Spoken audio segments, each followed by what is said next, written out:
نحمده ونستعينه ونستغفره ونؤمن به ونتوكل عليه ونعوذ بالله من شرور أنفسنا ومن سيئات أعمالنا من يهده الله فلا مضل له ومن يضلله فلا هادي له ونشهد أن لا إله إلا الله وحده لا شريك له ونشهد أن سيدنا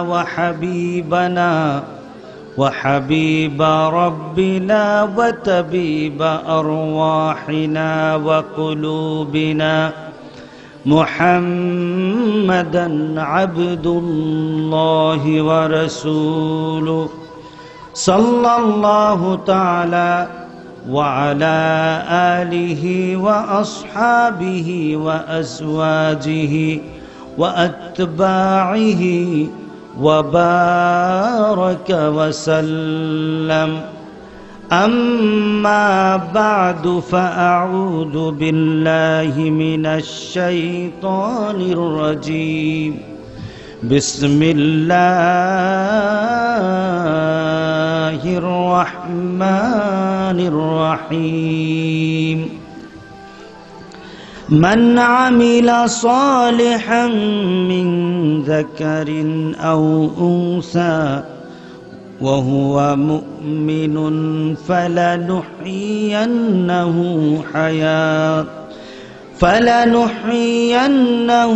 حياة طيبة ولنجزينهم أجرهم بأحسن ما كانوا يعملون. وقال أيضا في شأن حبيبه مخبرا وآمرا إن الله وملائكته يصلون على النبي يا أيها الذين آمنوا صلوا عليه وسلموا تسليما صلى الله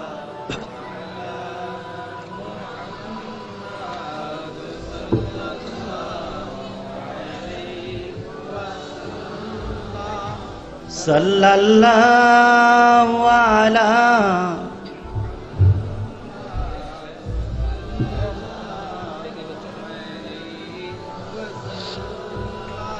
আমরা একটু মহব্বতের সাথে দরুদ পড়ি, জবান খুলে মহব্বতের সাথে সাল্লাল্লাহু আলা মুহাম্মাদ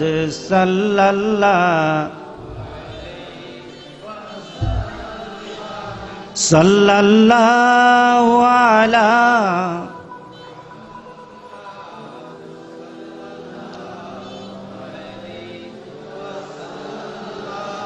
कै मोहम्मद से वफा तूने तो हम तेरी है ये जहाँ चीज क्या लौह कलम तेरी है बलगल उला बिकमालिही कशफत दुजा बिजमालिही हसनत जमीउ खिसालिही सल्लु अलैहि ला इलाहा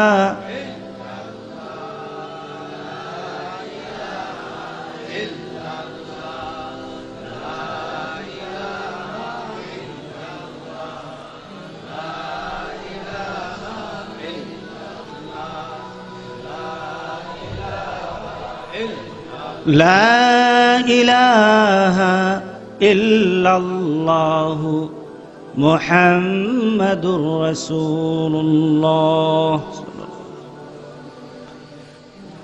उत्तर चांदला আল ফালাহ ইসলামী যুব সংগঠনের উদ্যোগে আয়োজিত তাফসিরুল কোরআন মাহফিলের প্রধান অতিথি আপনাদের ব্রাহ্মণপাড়ার উপজেলা চেয়ারম্যান জনাব আলহাজ জাহাঙ্গীর খান চৌধুরী, যিনি কথা বলবেন, যার কথা শোনার জন্য আপনারা অধীর আগ্রহে বসে আছেন,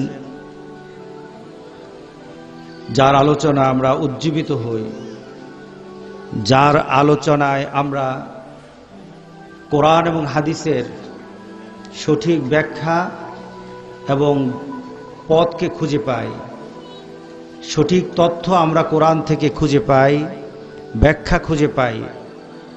আমাদের প্রাণের, আমাদের শ্রদ্ধার হযরত মাওলানা আবু নাসর আশরাফি, আমরা আল্লাহর কাছে শুকরিয়া জানাই, যিনি আজকে সুন্দর একটা পরিবেশ আমাদেরকে দান করেছেন। কোরআন থেকে কথা শোনার জন্য আমাদেরকে আল্লাহ বাছাই করেছেন, তার জন্য মনিবের দরবারে শুকরিয়া জানাই। সবাই পড়ে আলহামদুলিল্লাহ। আমি প্রথমে কথা বলি, কোরআন কি সবার জন্য? সবার জন্য কোরআন? কোরআন সবার জন্য, কিন্তু কোরআনের জন্য সবাই না। কথা ঠিক আছে কিনা বলেন? কোরআন তো সবার জন্য,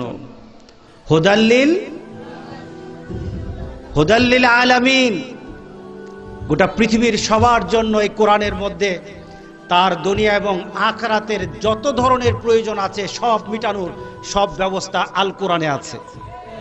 এই দাবি মুসলমান হিসেবে আমরা করতে পারি, কিন্তু আমি কেমন মুসলমান এটা আমি নিজে প্রশ্ন করে, আমি নিজে যাচাই করে যখন আমি আবার কোরআনের সাথে মিলাবো, তখন বোঝা যাবে আমি কোন জাতের মুসলমান। কথা ঠিক আছে কিনা বলেন?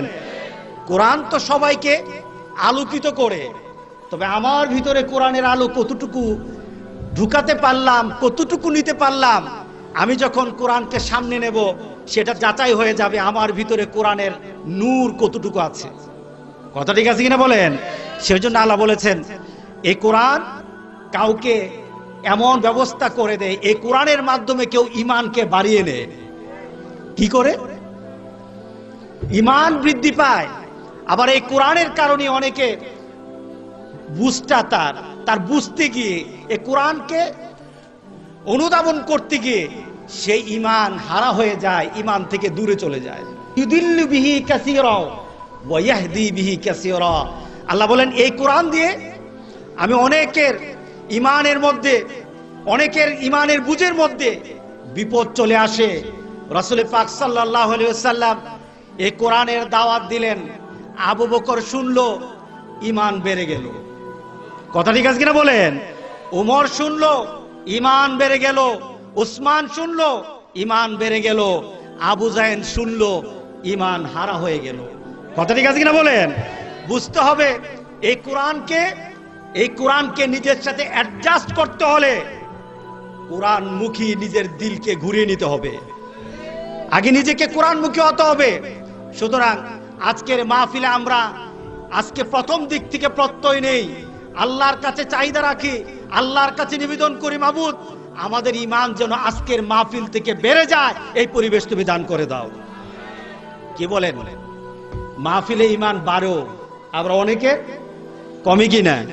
অনেকে মাহফিলের কোরআনের কথা শুনে তার চোখ থেকে পানি চলে আসে, সে কাদা শিখে, সে মাহফিলের প্রতি আকর্ষণ সৃষ্টি হয়, কোরআনের প্রতি তার আবেগ সৃষ্টি হয়, বাড়িতে যায় আর চিন্তা করে আমি কিভাবে এই কোরআনের উপর আমল করতে পারি, এক চিন্তা নিয়ে বাড়িতে যায়। আবার আরেক শ্রেণী মাহফিলের কথা শুনে শুনে চিন্তা করে এই মাহফিলটা হলো একটা বিপদের মাহফিল। কথা ঠিক আছে কিনা বলেন? সুতরাং আজকে এখানে বসে আমরা সিদ্ধান্ত নেব, আমরা কি কোরআনের পক্ষে থাকবো নাকি বিপক্ষে থাকবো? কারা কারা পক্ষে থাকতে চাই? নারায়ে তাকবীর, নারায়ে তাকবীর, আল্লাহু আকবার। আল কোরআনের আলো, ঘরে ঘরে আলো, হাদিসের আলো। আলহামদুলিল্লাহ, আমরা কোরআনের পক্ষে দুনিয়াতেও থাকবো, মৃত্যুর সময়ও থাকবো। কথা ঠিক আছে কিনা বলেন? কারণ আমাদের কোরআন ছাড়া আমাদের পরিচয় নাই, কোরআন ব্যতীত আমাদের কোনো সম্মান নেই, কোরআন ব্যতীত আমাদের কোনো মর্যাদা নেই, আর কোরআন ছাড়া শান্তি পৃথিবীতে আসতে পারে না। সুতরাং এই কোরআন আমাদের দরকার, আর এই কোরআনকে ধরে রাখতে হলে এখনই সময় আমাদেরকে, আমাদের ঈমানকে, আমাদের আমলকে, আমাদের সবকিছুকে পরিবর্তন করে একমুখী হতে হবে। সেটা হলো ইসলামের মুখী। কি মুখী হতে হবে? আমি যদি বলি কোরআনের মুখী, তাহলে হাদিসের কথা আসবে। কিন্তু ইসলাম যদি বলি, তাহলে ইসলামের মধ্যে কোরআন আছে, হাদিস আছে, আল্লাহ রাসূলের যত বিধান ইসলামের ভিতর আছে, যে ইসলামের বিধানের কথা আমাকে কবরে প্রশ্ন করা হবে। কথা ঠিক আছে কিনা বলেন? ওই ইসলাম, আল ইসলাম আলা ওয়ালা ইউলা আলাই, ইসলাম হলো সবচাইতে উপরে। আমার দুনিয়ার জিন্দেগি, আমার দুনিয়ার জিন্দেগিতে আমার ব্যক্তিগত, আমার পরিবার, আমার সমাজ, আমার রাষ্ট্র, আমার আন্তর্জাতিক সর্বক্ষেত্রে আমার সর্বপ্রথম পছন্দ, সর্বপ্রথম চয়েস, সর্বপ্রথম যে নীতিকে আমি মেনে চলবো সেটা হলো ইসলামের নীতি। কথা ঠিক আছে কিনা বলেন? আমি বাঁচবো ইসলাম নিয়ে, মরবো ইসলাম নিয়ে। এর জন্য বলা হয়েছে ওয়ালা তামুতুন্না ইল্লা ওয়া আনতুম মুসলিমুন, মুসলমান না হয়ে মরো না। উদখুলু ফিস সিলমি কাফা, ঢুকে যাও এই কোরআনের ভিতর, ইসলামের ভিতর। একটু ফাঁক রেখো না, কারো জন্য বাকি রেখে দিও না, কারো জন্য কোনো একটু জায়গা থাকবে না। জায়গা থাকবে শুধু যতটুকু থাকা দরকার। আমার চিন্তা চেতনায় যতটুকু থাকা দরকার, সব চিন্তা চেতনা, সব স্থান থাকবে আল্লাহ রাসূল, আর কারো না। কথা ঠিক আছে কিনা বলেন? ওই চিন্তা নিয়ে যারা নিজের জীবনকে চালাতে পারে, আল্লাহ বলেন তোমার মৃত্যু হবে মুসলমানের মৌত। নতুবা তোমার চিন্তাতে যদি বিপত্তি চলে আসে, চিন্তাতে কোনো ধরনের কারো যদি ইনফ্লুয়েন্সি চলে আসে, কারো যদি কোনো সহযোগিতা চলে আসে, তাহলে তোমার মিসগাইড হওয়া, ঈমানহীন হওয়া, ঈমান থেকে দূরে সরে যাওয়া, ঈমানহীন হয়ে কবরে যাওয়ার তোমার হয়তো নসিব হয়ে যেতে পারে। কথা ঠিক আছে কিনা বলেন? সুতরাং আমরা ইসলামে ঢুকতে চাই ফিস সিলমি কাফা, পূর্ণভাবে। রাজি আছি কিনা বলেন? এই ইসলামকে ধরে রাখতে হলে সর্বপ্রথম কোরআনকে আমাদের কাছে রাখতে হবে। কি কি রাখতে হবে? বলেন কি কি রাখতে হবে? যে কোরআনের ব্যাপারে আল্লাহ সুবহানাহু ওয়া তাআলা বলেছেন সব পরিবর্তন হবে, আমার কোরআন পরিবর্তন হবে না। সব পরিবর্তনের জন্য পৃথিবী চেষ্টা করবে, আমার কোরআনের মধ্যে হাত দেওয়ার ক্ষমতা পৃথিবী কেউ করবে না। এই দুঃসাহস করবে না, পৃথিবীতে কেউ এখনো করে নাই। কথা ঠিক আছে কিনা বলেন? গোটা পৃথিবীর এক প্রান্ত থেকে আরেক প্রান্ত পর্যন্ত এই কোরআনকে, এই চান্লার কোরআনকে মিলিয়ে দেখেন, গোটা পৃথিবীর সব কোরআন এই কোরআনে যা আছে সব এক। সুবহানাল্লাহ বলেন না? এই কোরআনকে পরিবর্তন করার ক্ষমতা কারো নাই। যদি অক্ষর গানে পরিবর্তন করতে চায়, যদি অক্ষরে পরিবর্তন করতে চায়, আল্লাহ বলেন অক্ষরে পরিবর্তন করে পারবা না। কারণ এই কোরআনকে আমি এমন জায়গায় মানুষকে সেট করে দেই, যে জায়গায় অন্য জিনিস আর ওইখানে কেউ সেট করতে পারে না। কথা ঠিক আছে কিনা বলেন? কথাটা ওইভাবে বলেনি, এরপরে আমার আসল কথায় যাব। এক ব্যক্তি রাশিয়ায় গেল, একজন মুসলমান, তার অফিসিয়াল ট্যুরে রাশিয়া গেল। অফিসিয়াল ভিজিটে রাশিয়া হওয়ার পর রাশিয়াতে আর কোনো মসজিদ খুঁজে পায় না। অনেক দূরে একটা মসজিদ তার নজরে পড়লো, দৃষ্টিতে বলল। মসজিদের কাছে গিয়ে দেখে মসজিদ তালা, ঢোকার মতো কিছু নেই, ঢোকার মতো কোনো দরজা খোলা নেই। কিন্তু আশেপাশে জেনে দেখলো মুসলমান আছে, কিন্তু কেউই মসজিদের আশেপাশে নেই। এক লোককে বলল, মসজিদের চাবি কি কারো কাছে আছে? সে বলল আছে। আমি ঢুকতে চাই ভিতরে। যাওয়া যাবে না, যদি ঢুকো তুমি জান নিয়ে মসজিদ থেকে বের হতে পারবা না। তবু আমি মসজিদে ঢুকতে চাই, কারণ আজকে জুমার দিন আমি মসজিদে নামাজ পড়বো। আমার নিয়ত হলো মসজিদ পেয়েছি, আর এই মসজিদে আমি নামাজ পড়বো, অন্য কোথাও পড়বো না। এবার একজনে বলল, ওই যে লোকটা, ওই বাড়ির লোকটার কাছে একটা চাবি আছে এই মসজিদের, যাও, হয়তো সে দিতে পারে। ওই লোকটার কাছে গেল, গিয়ে বলল, ভাই আমি মসজিদে ঢুকবো, ঢুকে সেখানে নামাজ পড়বো। সেই চাবিওয়ালা বলল, তুমি মসজিদে ঢুকো কিন্তু নামাজ পড়ো না। মসজিদ দেখো, কিন্তু মসজিদের ভিতর নামাজ পড়ো না। যদি নামাজ পড়ো তাহলে তুমি জীবন নিয়ে বাঁচতে পারবে না, সেখান থেকে বের হতে পারবে না। সে লোক বলল, আমি মসজিদে ঢুকবো, কি করি না করি আগে চাবি দাও। চাবিটা পেয়ে মসজিদে ঢুকলো, দেখলো ময়লা ভর্তি। ময়লা পরিষ্কার করলো, পরিষ্কার করে মসজিদে জুমার দিনের আজান দিল। সুবহানাল্লাহ বলেন না? মসজিদে ঢুকার পরবর্তী পর্যায়ে মসজিদ থেকে হয়তো জীবন্ত বের হবে না, এটাই সবাই জানিয়ে দিল তাকে। কিন্তু সে মসজিদে ঢুকলো, সাফ করলো, মসজিদে আজান দিল, সবাই শুনলো মসজিদে আজান হয়। এই আজান অনেক দিন শুনে না, চতুর্পাশ থেকে লোক ভিড় জমে গেছে। এই মসজিদ থেকে ছোটকালে যারা আজান শুনতো, অনেক দিন আজান শুনে না, তাদের কলিজার মধ্যে আগুন ধরে গেল। আরে এই আজান তো আমি প্রতিদিন শুনতাম, প্রতিদিন এই মসজিদের আজান শুনে শুনে নামাজ পড়তে আসতাম, কিন্তু আজকে আমি এই মসজিদে আর নামাজ পড়তে পারি না। এই দুঃখে যন্ত্রণায় নিয়ে সবাই মসজিদের চতুর্পাশে দাঁড়ানো, মসজিদের চতুর্পাশে দাঁড়ানো, কেউ ভিতরে যায় না। সে লোক নামাজ আদায় করলো, আদায় করার পর মসজিদের দরজায় দাঁড়িয়ে সবাইকে দেখলো দাঁড়িয়ে আছে। সবাই বলল, কি অবস্থা, তুমি এখানে এইভাবে আজান দিলা কেন? কবে আমি মুসলমান, মসজিদ দেখেছি, মসজিদটা আবাদ করা আমি মুসলমান হিসেবে আমার উপর দায়িত্ব। মসজিদের মধ্যে মুসল্লি থাকবে না, এটা কোনো মুসলমান চিন্তা করতে পারে না। আমি মুসলমান চিন্তা করলাম আল্লাহর ঘরকে আবাদ করব, যদি জান যায় যায় অসুবিধা নাই, আমি রাজি আছি, আমি রাজি আছি, জান দিতে রাজি আছি, তবে আল্লাহর ঘরকে আবাদ করব। সুবহানাল্লাহ বললেন না? সবাই তাকিয়ে আছে, নাকি কোনো ব্যক্তি এসে তাকে ধরে নিয়ে যায়, পুলিশ এসে ধরে নিয়ে যায়, তাকে অ্যারেস্ট করে তাকে মারা হয়। সবাই তাকিয়ে আছে, কি ঘটে কি ঘটে।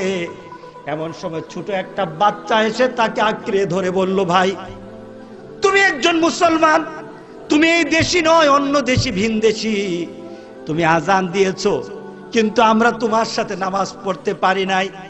আমি তোমাকে আমার বাড়িতে দাওয়াত দিলাম, তুমি আমার বাড়িতে একটু খাওয়া খাবা।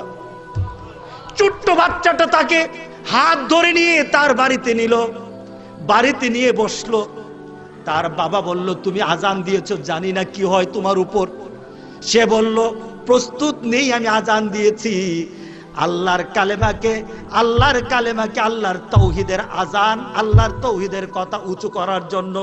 যদি জান দিতে হয় দেব, তবু আল্লাহর কালেমাকে, আল্লাহর আজানকে, আল্লাহর শব্দকে আমি নিচে দিতে পারবো না। যদি দেওয়া লাগে দেব। সব প্রস্তুতি নিল।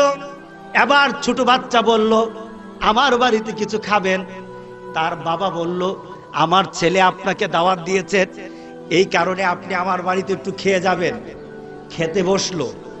খাওয়া অবস্থায় ছোট বাচ্চাকে বলল, তোমার নাম কি? নামটা বলল মুসলমান নাম। তুমি কি কোরআন পড়তে পারো? ছোট বাচ্চা কথা বলে না, পরিবারের কেউই কথা বলে না, কেউই কোনো কথা বলে না, চুপ মেরে গেছে। কারণ কোরআনের আয়াত যদি কেউ মুখ থেকে বের করবে, তার জিহ্বাটা কেটে ফেলা হবে। এটা রাশিয়ার নীতি, রাশিয়ার সেই গভর্নমেন্টের নীতি। যদি কেউ কোরআনের আওয়াজ দেয়, জিহ্বাটাকে কেটে দেওয়া হবে। এবার কেউই কথা বলে না। সেই মেহমান বাচ্চাটাকে নিয়ে বলল, তুমি কি কোরআন পড়তে পারো? বাচ্চারা কিন্তু একটু আবেগী হয়, সত্য কথা বলে, মিথ্যায় আশ্রয় নিতে পারে না, কি হবে এটা চিন্তাও করতে পারে না। কথা ঠিক আছে কিনা বলেন? ছোট্ট বাচ্চা বলল, আমি পারি। কি পারো? উনি কোরআনের ভিতর থেকে একটু আয়াত পাঠ করলেন। তার চিন্তা ছিল 30 পারা কোনো একটা আয়াত হয়তো সে পারে, কিন্তু ছোট্ট বাচ্চার কাছে যখন কোরআনের ভিতর থেকে একটা আয়াত তেলাওয়াত করলো, ছোট্ট বাচ্চা পরবর্তী আয়াত থেকে কোরআন তেলাওয়াত করা আরম্ভ করে দিল। উনি আশ্চর্য হয়ে গেলেন। আমার চিন্তা ছিল হয়তোবা সে সূরায় কয়েকটা সূরা পারে, যেমন আমরা কিছু সূরা পারি না, কোরআনের ভিতর জানি, কোরআনের ভিতর জানি না। আমরা কেউ আমপাড়ার হাফেজ, কেউই বা 10-12টা সূরার হাফেজ, নামাজ পড়ার মতো শুধু যোগ্যতা নেই, কোরআন মুখস্থ করার কোনো চাহিদা নাই। কথা ঠিক আছে কিনা বলেন? কিন্তু ওই শিশু বাচ্চাটা, যেই বাচ্চাটা তাকে ঘরে দাওয়াত দিল, ওই বাচ্চাটা যখন কোরআনের ভিতর থেকে তেলাওয়াত আরম্ভ করলো, বাচ্চাটাকে কুলের মধ্যে জড়িয়ে ধরে, ওই ছোট বাচ্চাটাকে কুলের মধ্যে জড়িয়ে ধরে বলল, তুমি কি কোরআন পুরাটা পারো? শিশু বাচ্চাটা চোখের পানি দিয়ে বলল, আমি শুধু পারি না, আমার পরিবারের সবাই পারে। যেই দেশে কোরআন তেলাওয়াত করা হারাম, যেই দেশে কোরআন তেলাওয়াত করার কোনো সুযোগ নাই, কেউই যদি করে তাকে মেরে ফেলা হবে, রাষ্ট্রীয়ভাবে নিষিদ্ধ, সব দিক থেকে নিষিদ্ধ, কিন্তু গোটা পরিবার হাফেজ। কিভাবে সম্ভব? কিভাবে সম্ভব? কারণ চতুর্দিকে স্পাই লাগানো আছে, কোন বাড়িতে কোরআন পড়ে, কোন বাড়িতে কোরআনের আওয়াজ হয়, এটা বের করার জন্য চতুর্দিকে স্পাই আছে। কেউই কোরআন তেলাওয়াত করে না। লোকটা জিজ্ঞাসা করলো, আপনার বাড়িতে সবাই হাফেজ হলেন কিভাবে? বাড়ির মুরব্বী বলল, হাফেজ হওয়ার জন্য যখন রাষ্ট্রীয়ভাবে নিষিদ্ধ করা হলো, কোরআন পড়া যাবে না, তেলাওয়াত করা যাবে না, যেই বাড়িতে কোরআন পাওয়া যাবে তাকে হত্যা করা হবে। কিন্তু কোরআনের মহব্বত কলিজায় থেকে যায় নাই। এবার চিন্তা করলাম, আমি মরলে আমার সন্তান কোরআন ছাড়া হবে, আমি মরলে আমার ছেলে কোরআনহীন হবে, আমি তো এমন ভাবে আমার সন্তানকে রেখে যেতে পারি না। সুবহানাল্লাহ বললেন না? আমি যদি মারা যাই, আমার ছেলে কোরআন জানবে না, কোরআন পড়তে পারবে না, তাহলে দেখা যাবে আমার পরবর্তী জেনারেশন কোরআন ছাড়া হয়ে যাবে। এখন কি করতে হবে? আমার বাচ্চাকে বিভিন্ন লোকের বাড়িতে পাঠাতাম কাজ করার জন্য, ঘরের কাজ করত, জমিনের কাজ করত, বিভিন্ন অফিসে কাজ করত, মুসলমান বাড়িতে দিতাম, মুসলমান লোকের কাছে দিতাম।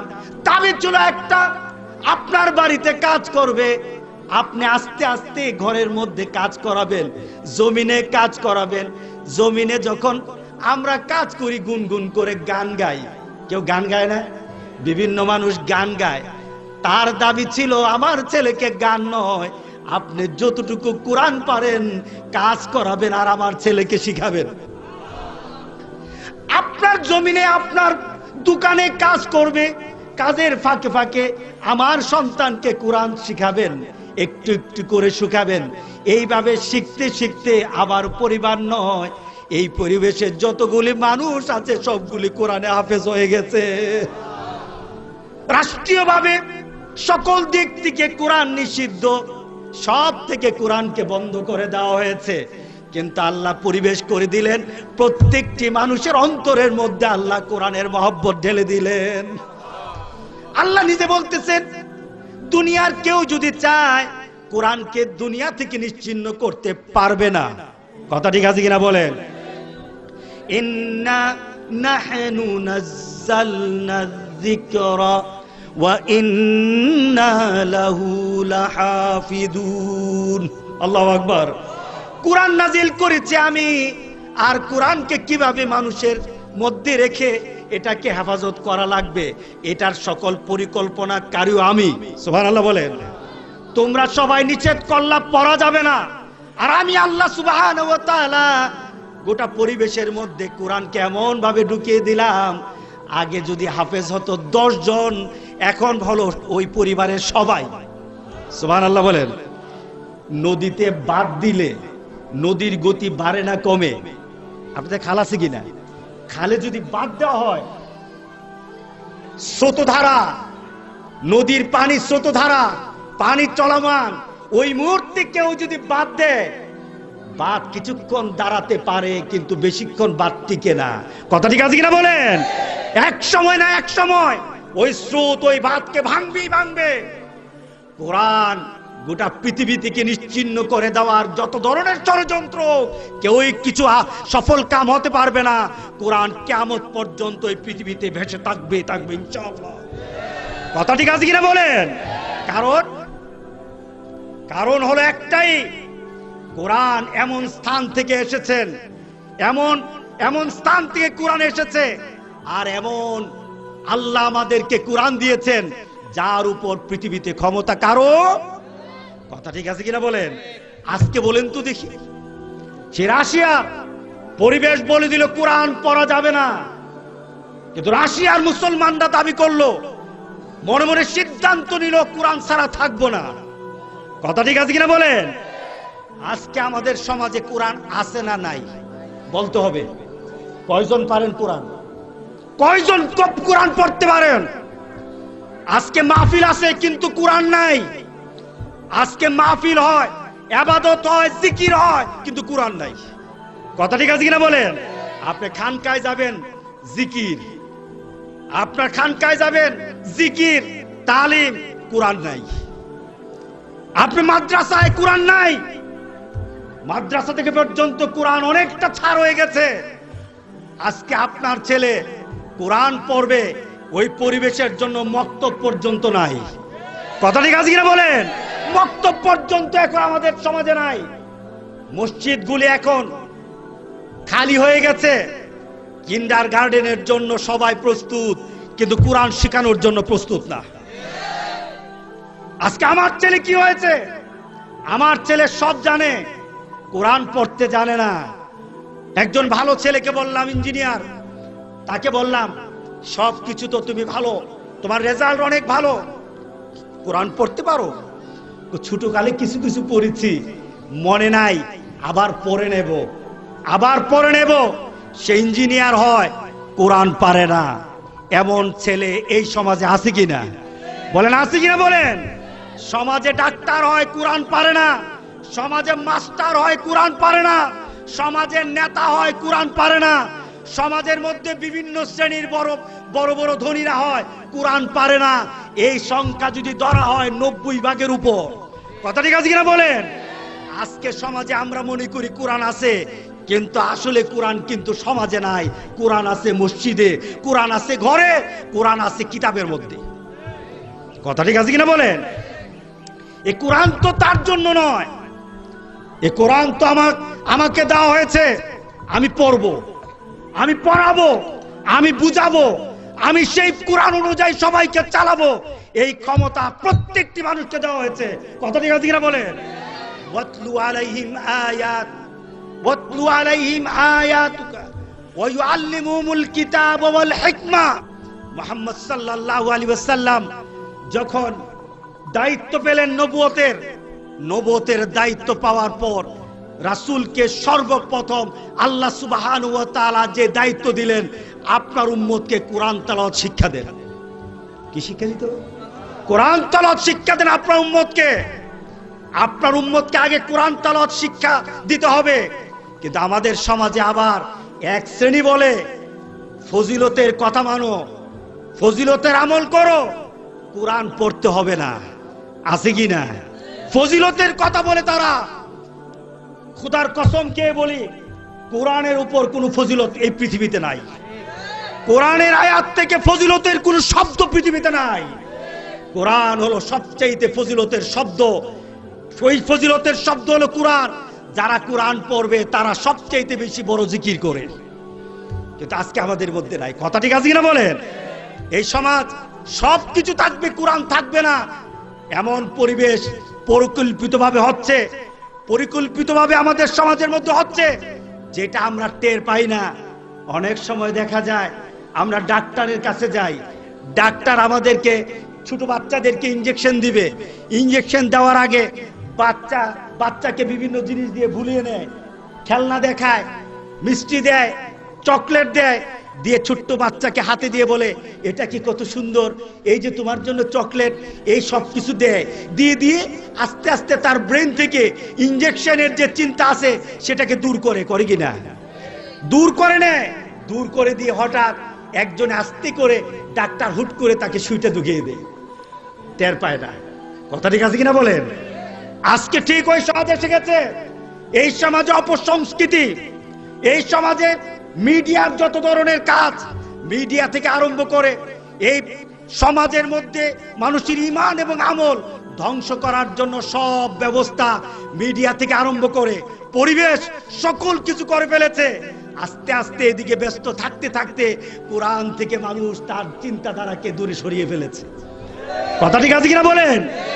প্রমাণ দেব। মাসটা কি মাস? বাংলা মাস বলেন। হ্যাঁ, সামনে কি মাস? এসো হে বৈশাখ, স্বাগত আছে কি না? এসো হে বৈশাখ। বৈশাখকে ডাক দেওয়া হবে। বৈশাখকে কে আগে যারা মুরব্বীরা ছিলেন আপনারা বৈশাখকে ডাকে নাই? বৈশাখকে ডাকছিলেন নাকি? ছোটকালে বৈশাখকে ডেকে ডেকে আপনি বলছেন এসো হে বৈশাখ। আপনি বৈশাখকে ডাকেন নাই, কিন্তু বৈশাখ কি আসছিল নাকি বৈশাখ বিদায় হয়ে গেছে নাকি অন্য দেশে চলে গেছে? সবকিছু আগে ছিল, কিন্তু নতুন চিন্তা ঢুকিয়ে দেওয়া হয়েছে চকলেট দিয়ে। এই চকলেটের নাম হলো বৈশাখী চকলেট। কথা ঠিক আছে কিনা বলেন? এই বৈশাখী চকলেট দেখিয়ে আমাদের যুবকগুলিকে রাস্তায় নামানো হয়েছে। যেই রাস্তায় নামানোর পর তাদের ঈমান আমল আর তাদের সাথে থাকে না। কথা ঠিক আছে কিনা বলেন? আমাদের ছেলেরা বৈশাখী মানার জন্য প্রস্তুতি নেয়, কোরআনকে পড়ার জন্য প্রস্তুতি নেয়। বৈশাখী মানার জন্য তাদের পান্তা ভাত খাওয়ার জন্য সকল প্রস্তুতি নেয়, কিন্তু আমার ছেলে সকালে কোরআন পড়বে এটার জন্য প্রস্তুতি নাই। কথা ঠিক আছে কিনা বলেন? আজকে রাশিয়ার লোকেরা যদি কোরআন থেকে নিজেকে দূরে না সরায়, কোরআন থেকে যদি রাশিয়ার ব্যক্তিগুলি দূরে না সরায়, তারা যখন পরিবেশে দেখলো কোরআনহীন হয়ে যাবে, পারিবারিকভাবে সদ্য সিদ্ধান্ত নিয়েছে আমরা সব কিছু ছাড়তে পারবো, কোরআন ছাড়তে পারবো না। কিন্তু আপনার ছেলেকে কি দিয়ে যাচ্ছেন? আপনার পরিবেশে কি দিয়ে যাচ্ছেন? আপনার জেনারেশনকে কি দিয়ে যাচ্ছেন? যুবক শ্রেণীকে কি দিয়ে যাচ্ছেন? যুবক শ্রেণীকে দিয়ে যাচ্ছেন বিভিন্ন চ্যানেল, যুবক শ্রেণীকে দিয়ে যাচ্ছেন তাদের অ্যান্ড্রয়েড মোবাইলে বিভিন্ন খারাপ চিত্র। আপনার যুবক শ্রেণীকে, আপনার যুবক সন্তানকে দিয়ে যাচ্ছেন বৈশাখীর মতো নষ্টামি জিনিস। কথা ঠিক আছে কিনা বলে? তাকে নামাজ নাই, তাতে রাসূলের মহব্বত নাই, তাতে কোরআন হাদিস মান্যতা নেই, তাতে আমল নেই, আখলাক নেই, চরিত্র নেই। মেয়েদের সাথে একসাথে চলতে পারলে, রাস্তাঘাটে যুবতী মেয়েদের সাথে এক হয়ে চলতে পারলে যুবক হয়ে যায় স্মার্ট। আর যখন যুবক মসজিদে যায়, যুবককে বিভিন্নভাবে এখন নতুন নতুন নামে তাকে নাম দেওয়া হয়, বিপদে পড়ে যায়। তারা নামাজ পড়তে পর্যন্ত যুবকরা এখন ভয় পায়। কথা ঠিক আছে কিনা বলেন? আরেক পরিবারের মেয়েকে নিয়ে রাস্তায় ভেগে যায়, আরেক মেয়েকে নিয়ে ভেগে যায়, রাস্তায় উলঙ্গপনা করে। এক হসপিটালের এক ডক্টর বলেছে আমাকে, এক ডক্টর বলেছে যে আজকে যুবক শ্রেণীর মধ্যে 60% যুবক যুবতীরা আমাদের পেশেন্ট। 60% যুবক যুবতী হলো আমাদের পেশেন্ট। যেই যুবতী মেয়েগুলি, ছেলেগুলি স্কুল কলেজে পড়ে, তারা আজকে আমাদের পেশেন্ট হয়ে গেছে। আর বোঝানো লাগবে? আর বোঝানো লাগবে? এরা আমাদের পেশেন্ট হয়ে গেছে। কারণ পেশেন্ট হবে না। বাংলাদেশে এইডস রোগীর সংখ্যা এখন বেশি না, এমন সময় চলে আসতে ইউরোপ আমেরিকাতে রাস্তায় হাঁটলে 10 জনে 1 জন এইডস রোগী পাওয়া যায়। বাংলাদেশও তেমন পরিবেশ হয়ে যাবে যদি বৈশাখীর মতো এই ধরনের নষ্টামি রাস্তাঘাটে চলে। কথা ঠিক আছে কিনা বলে? যুবক, তুমি মুসলমানের বাচ্চা। যুবক, তুমি আল্লাহ রাসূলের, তুমি আর রাসূলে পাক সাল্লাল্লাহু আলাইহি সাল্লামের কলিজার টুকরা। যুবক, কাল হাসরের দিন যার জন্য আল্লাহ জান্নাত সাজিয়েছেন সেই যুবক তুমি। তোমাকে ঈমান দিয়ে পাঠিয়েছেন, তোমাকে দুজকি হওয়ার জন্য নয়। যুবক, তোমাকে চরিত্রবান হতে হবে। যুবক, তোমাকে মানতে হবে। যুবক, তোমাকে পরিবর্তন হতে হবে। সেই পরিবর্তনের যিনি হবেন, যেই পরিবর্তনের জন্য যাকে ফলো করবেন তিনি হবেন মুহাম্মদুর রাসূলুল্লাহ সাল্লাল্লাহু আলাইহি সাল্লাম। কথা ঠিক আছে কিনা বলেন? বৈশাখী নতুন একটা বৎসরের আগমনী। মুসলমান নতুন বৎসরের আগমনীতে মুসলমান আনন্দ করতে পারে না। মুসলমান সেদিন আল্লাহর কাছে কেঁদে কেঁদে বলবে আমার জীবন থেকে একটা বৎসর চলে গেছে, আমি জানি না ওই একটা বৎসর কি জান্নাতের নাকি ওই একটা বৎসর আমার দুজুকের ব্যবস্থা হয়ে গেছে। মুসলমান সেদিন কাঁদবে আল্লাহর কাছে আর কেঁদে কেঁদে বলবে মাবুদ ওয়াল আসর ইন্নাল ইনসানা লাফি খুসর ইল্লাল্লাযীনা আমানু ওয়া আমিলুস সালিহাত ওয়া তাওয়াসাউ বিল হক ওয়া তাওয়াসাউ বিস সাবর। এই নীতিতে আমরা আমাদের বৈশাখী পালন করব, রাজি আছি কিনা বলেন? আমরা বৈশাখী পালন করব পান্তা ভাতের না, আমরা বৈশাখী পালন করব ইবাদতের। কিসের ইবাদত? কিসের করব? বৈশাখী হবে ইবাদতের। কিসের হবে বলেন? ইবাদতের। আল্লাহর কাছে গুনাহ মাফের, আল্লাহর কাছে তওবার যদি করি, আল্লাহ সুবহানাহু ওয়া তাআলা মান আমিলা সালিহান মিন যাকারিন ওয়া উনসা ওয়া হুয়া মুমিনুন, কেউ যদি নেক আমল করে, সে পুরুষ অথবা নারী, সে হলো মুমিন। আমার আল্লাহ তাদেরকে মুমিন বলেছেন। সুতরাং বৈশাখীতে আমরা ইবাদত করব, বৈশাখীতে পান্তা ভাত আর রাস্তায় কোনো ধরনের হেঁটে হুটে উল্কি লাগিয়ে আর কপালের মধ্যে এসে বৈশাখ লাগিয়ে রাস্তায় নামবো না, আমরা মসজিদে গিয়ে সেজদা দেব। রাজি আছে কিনা বলেন? কারা কারা রাজি? নারায়ে তাকবীর, আল্লাহু আকবার, নারায়ে তাকবীর, আল্লাহু আকবার। আল কোরআনের আলো ঘরে ঘরে জ্বালো, হাদিসের আলো ঘরে ঘরে জ্বালো। আলহামদুলিল্লাহ। যুবকদের জন্য কথা বলেছি, কারণ আমি এসেই দেখলাম যুবকদের জন্য মাহফিল। সুতরাং যুবক, তোমাকে মাহফিল ধরে রাখতেই হবে, তোমাদেরকে মাহফিল ধরে রাখতে হবে। রাজি আছে কিনা বলো? হাযা মা ইনদি ওয়াল ইলমু ইনদাল্লাহ আলাইহি তাওয়াক্কালতু ওয়া ইলাইহি উনীব ওয়া সাল্লাল্লাহু তাআলা আলা খাইরি খালকিহি মুহাম্মাদ ওয়া আলা আলিহি ওয়া আসহাবিহি আজমাইন। ওয়াসসালামু আলাইকুম ওয়া রাহমাতুল্লাহি ওয়া বারাকাতুহু।